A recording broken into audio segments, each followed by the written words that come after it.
My name is Daniel Carter, and I'm 43 years old. What I'm about to tell you happened last November, though sometimes it still feels like I never left that battlefield. I know it wasn't a dream. The footage is still there, sealed away on a hard drive I can't bring myself to touch, and the memories refuse to leave me.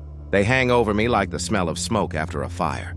I had been on the road for months in my RV, documenting haunted Civil War sites for a series I was producing for myself, maybe for others if I ever had the courage to share it. After my wife Lauren passed away, this was the only thing that kept me moving. Point to point, battlefield to battlefield, chasing history with my cameras so I didn't have to sit still with my grief. Wilson's Creek in Missouri was supposed to be just another stop. The next name on a long list. August 10th, 1861, a battle so brutal that the creek itself was said to run red for days. Hundreds dead, hundreds more wounded, all in a single morning. The stories that lingered there fascinated me. People swore they heard the roll of cannon, fire on misty nights, saw columns of soldiers marching through fog, even glimpsed the Ray House flickering back to the bloody field hospital it once was. I never believed in ghosts, not really, but stories had weight, and that was enough for me.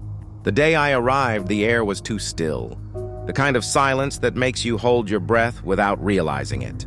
The sun sank low as I pulled into the nearly empty visitor center lot. I stepped inside and found only one staff member, an older woman named Martha. She had a sharp memory for details, rattling off troop movements and casualty, numbers as if they were the grocery list. She had memorized that morning. But when I asked her about the hauntings, her expression dimmed. Her words slowed. She told me people saw things they couldn't explain, heard voices, gunshots, cries that didn't belong to any living throat. She leaned in and whispered that she wouldn't dare linger there at night. I smiled, nodded, and pretended not to notice how serious she was. That evening, I parked the RV near the Ray House, a white frame building standing quietly at the edge of the field. The paint gleamed faintly in the twilight, but I couldn't look at it without imagining blood on the walls, men screaming inside as surgeons worked by lantern light. I set up my tripods, cameras, and audio recorders and waited. The night came down fast, heavy and thick with mist. Around midnight, I reviewed my first clips in the RV and froze when the audio hissed with faint, muffled cries. Men shouting orders, the snap of musket fire. The sounds were there, clear, but the video showed nothing at all, only empty fields. The next morning I met a ranger named Caleb. He was young, but his eyes carried the weight of someone who had seen too much. He recognized my camera gear and asked what I was working on. When I told him, he hesitated, then said this place had a way of breaking people that campers sometimes left in the dead of night, because they heard someone circling their tents, whispering their names. He told me once he had chased what sounded like a company of soldiers through the fog, only to end up alone in an open field. He tried to laugh it off, but his eyes didn't match the smile. By the second night, the battlefield came alive. The fog thickened into walls of gray, rolling across the fields until the trees looked like ink blots on a pale canvas. That's when I saw them. At first, only shadows, but they sharpened as they drew closer. Uniforms dark with sweat and blood, rifles clutched in their hands. Some marched in formation, others staggered, clutching their wounds. A drummer boy walked past me, his head hanging low, blood dripping from his hair onto his drum. I could see the pale skin of his fingers, the cracks in the drum's hide, and yet his body was translucent, flickering at the edges like smoke. They didn't look at me, or maybe they couldn't. They fought and died again and again, repeating their moments in an endless loop. The ground shook with the roar of cannon fire, the air filled with the clash of steel, the scream of horses, the cries of the dying. My RV rattled so violently I thought the glass would shatter. I covered my ears, but the noise drilled through me, a storm I couldn't escape. And then, when I thought it was over, there came a single deliberate knock on my RV door. I froze, every muscle locked. The knock came again, harder this time, then a third, more insistent. I yanked the door open with my flashlight ready, but no one was there. Only the cold mist swirling in the moonlight. I swept the beam across the ground and saw fresh boot prints pressed deep into the mud. They led away from the RV into the heart of the battlefield and disappeared. By dawn, I staggered back into the visitor center where Martha was unlocking the doors. She looked at me once and didn't need me to say a word. "You've seen them," she said softly. My throat was too tight to answer, but I nodded. She stepped closer, her voice low. "They're not finished." "They'll never be finished." I left Wilson's Creek that morning, swearing I would never return. But when I finally gathered the courage to watch the footage I'd captured, my blood went cold. In every frame just behind me, sometimes closer, sometimes farther, stood the same shadowed figure. A soldier, face pale and unreadable, always watching, always waiting. My name is Julia Reyes, and I was 39 when I took my RV into the backcountry of Idaho, chasing quiet after the kind of divorce that leaves you hollow. I told myself the trip would be healing, a way to remind myself I was still capable of being on my own. No husband, no arguments, no noise, just me and the wilderness. I'd read about a place called Deadwood Creek on a small forum for extreme campers. It wasn't on any official maps, barely a blip online. But people said it was remote, almost forgotten, and exactly the kind of solitude I thought I needed. The drive in was endless, hours of narrow roads twisting through ancient pines. And when I finally saw the old sign leaning, half buried in moss, that read Deadwood Creek, I felt both relieved and uneasy. The place was empty except for one other camper, an old rusted vehicle tucked under the trees with no signs of life. I parked my RV beside the trickling water, set out a chair, and told myself this was what I'd wanted. No one to answer to. Nothing but the sound of the creek and the forest pressing in on all sides. But the silence felt wrong. It wasn't peaceful silence, it was heavy, smothering. The rumors I'd read online flickered through my head as the afternoon faded. They said Deadwood Creek had been a mining settlement during the gold rush, a place where dozens of men worked themselves to death, where men vanished without a trace, their bodies never found. Some claimed the miners never left, condemned to keep digging beneath the earth forever. I rolled my eyes at the thought, but still caught myself glancing at the tree line too often. That's when I saw him, tall, broad-shouldered, leaning against a pine at the edge of the clearing. His clothes were rough and dirty, his beard patchy, like someone who had been living out here too long. When I waved, he lifted a hand slowly, then walked over. His name was Tom Garner. His voice was calm, almost too calm.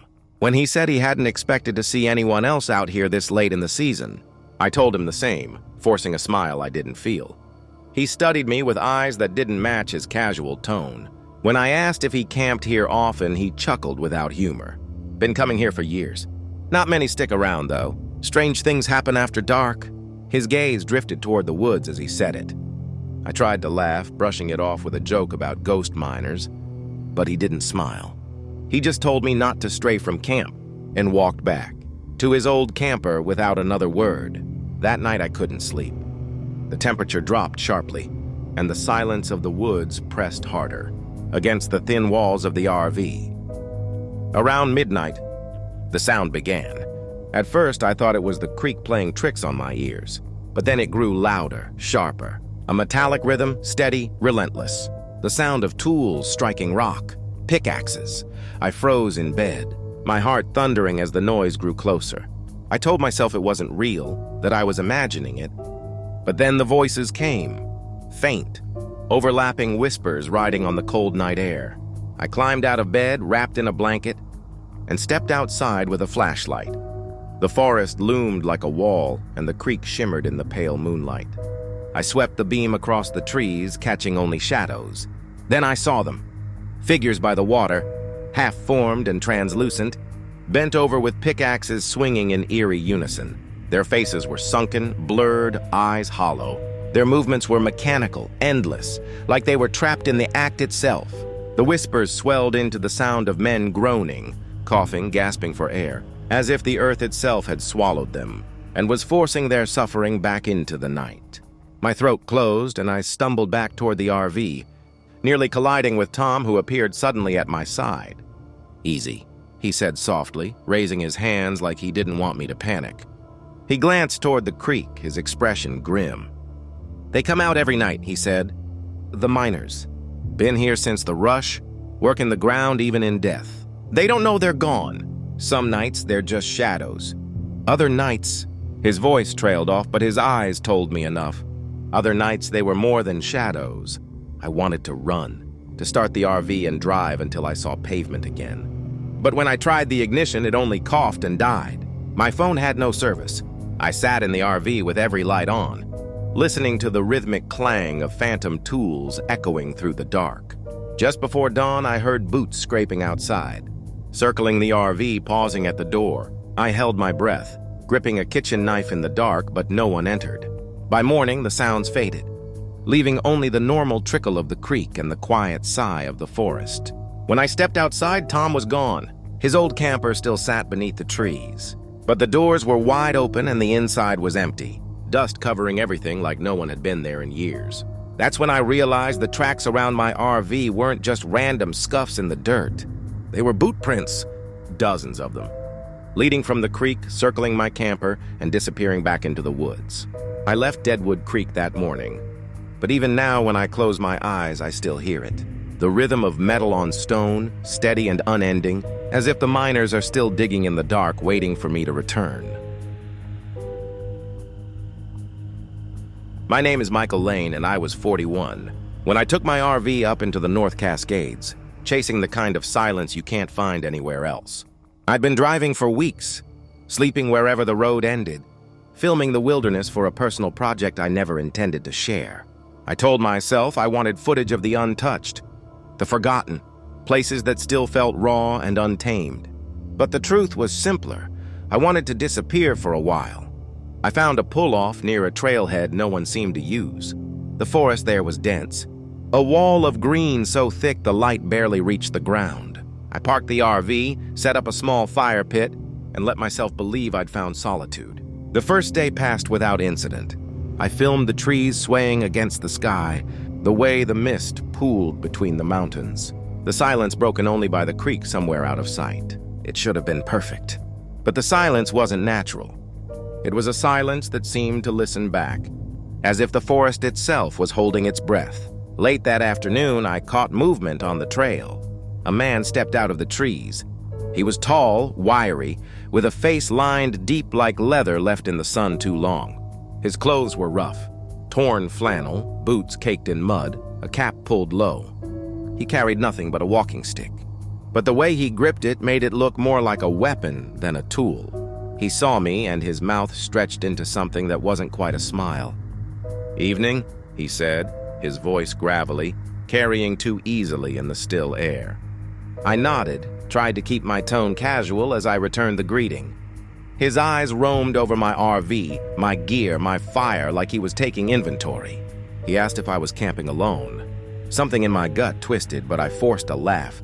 Said a couple of friends were supposed to join me later. His smile thinned, but he didn't press. Instead, he introduced himself as Earl.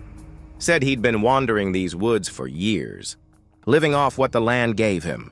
His words came slowly, measured, like he was choosing each one for effect. That night, I couldn't relax.